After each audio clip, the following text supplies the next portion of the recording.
Teknologi dunia kedokteran terus berkembang. Yang terbaru, dunia kedokteran telah mengembangkan alat bantu bagi pasien dengan risiko henti jantung. Diketahui gangguan jantung menjadi pembunuh paling mematikan yang menjadi penyebab kematian tertinggi di dunia.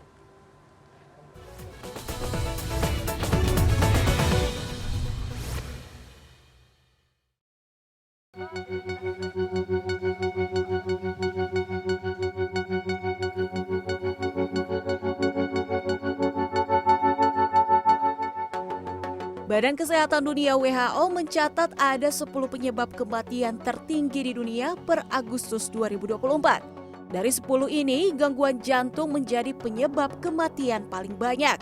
Ada beberapa penyakit ataupun kondisi jantung yang dapat menyebabkan kematian. Dua di antaranya adalah serangan jantung dan henti jantung.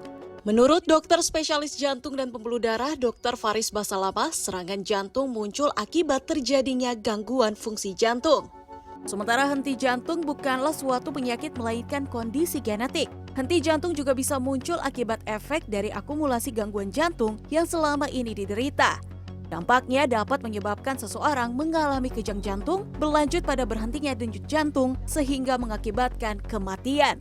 Umumnya henti jantung pada orang berusia di atas 40 tahun disebabkan oleh serangan jantung. Namun tidak menutup kemungkinan henti jantung juga dialami anak muda dan atlet. Henti jantung bisa juga pada usia yang di bawah 40 tahun, pada usia muda.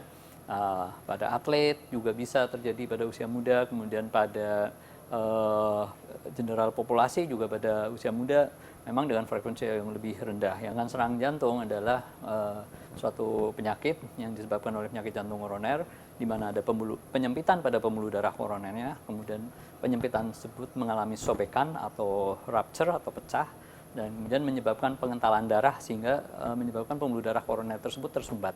Akibat sumbatan yang mendadak tersebut menyebabkan suplai ke otot jantung menjadi terganggu. Nah, salah satu manifestasinya adalah bisa juga menyebabkan henti jantung.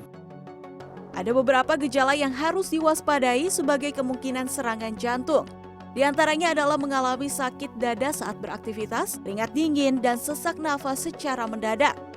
Gejala-gejala ini harus mendapatkan perhatian ekstra bagi orang-orang yang memiliki catatan penyakit darah tinggi, kolesterol, dan diabetes. Kondisi jantungnya kejang atau berhenti,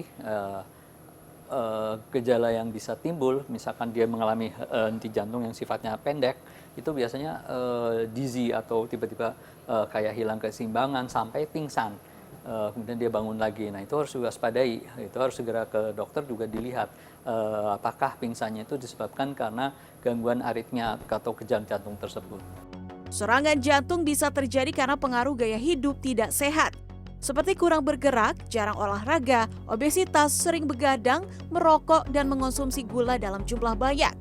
Sementara itu, henti jantung biasanya dipengaruhi genetik. Dokter menyarankan agar masyarakat yang memiliki riwayat keluarga penderita penyakit jantung untuk segera melakukan pemeriksaan ke dokter.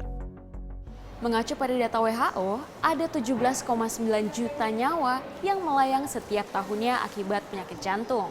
Dari jumlah ini, sepertiga diantaranya dialami oleh orang di bawah 70 tahun.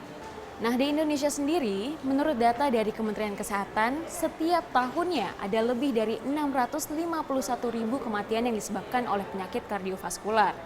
Setengah diantaranya disebabkan oleh stroke, 245.000 disebabkan oleh penyakit jantung koroner, dan selebihnya disebabkan oleh hipertensi dan juga penyakit kardiovaskular lainnya. Menurut data per 2023, dari total 38 provinsi di Indonesia, Daerah Istimewa Yogyakarta menjadi provinsi dengan tingkat prevalensi penyakit jantung tertinggi di Indonesia. Sementara itu, Papua Tengah dan DKI Jakarta berada di posisi kedua dan ketiga. Hingga saat ini, pola pengobatan terhadap penyakit serangan jantung adalah dengan memasang ring untuk membuka penyumbatan di pembuluh darah. Namun, bagi pasien berisiko mengalami henti jantung, untuk menghindari hal yang tidak diinginkan, dapat memasang alat ICD. ICD adalah suatu alat semacam pacu jantung dipasang di bawah kulit yang disambungkan ke dalam pembuluh darah menuju ke jantung. Dan sekarang ada lagi yang kita sudah lakukan pemasangan namanya SICD, yaitu kita pasang di bawah kulit saja, tidak ada yang masuk ke dalam jantung. Jadi ditanam alatnya di bawah ketiak sini, kemudian ada kabel yang dimasukkan tapi di bawah kulit ke sini ya, dan juga ke atas sini, melikupi sekitar jantung ya, untuk kemudian dia akan mendeteksi ketika orang tersebut sewaktu-waktu mengalami henti jantung, maka dia akan menghentikan henti jantungnya sehingga dia kembali selamat. Menurut Dr. Faris, ICD merupakan kemajuan teknologi di dunia kedokteran saat ini. Pesepak bola Christian Eriksen merupakan salah satu atlet yang menggunakan alat ICD usai insiden henti jantung pada Piala Dunia 2022 lalu. Meski teknologi kedokteran semakin canggih, bagaimanapun mencegah lebih baik daripada mengobati. Sehingga ada baiknya menerapkan pola hidup sehat, hindari makanan berlemak, perbanyak konsumsi sayur dan buah-buahan, dan perbanyak olahraga sebagai usaha agar terhindar dari penyakit jantung. Tim Liputan CNN Indonesia.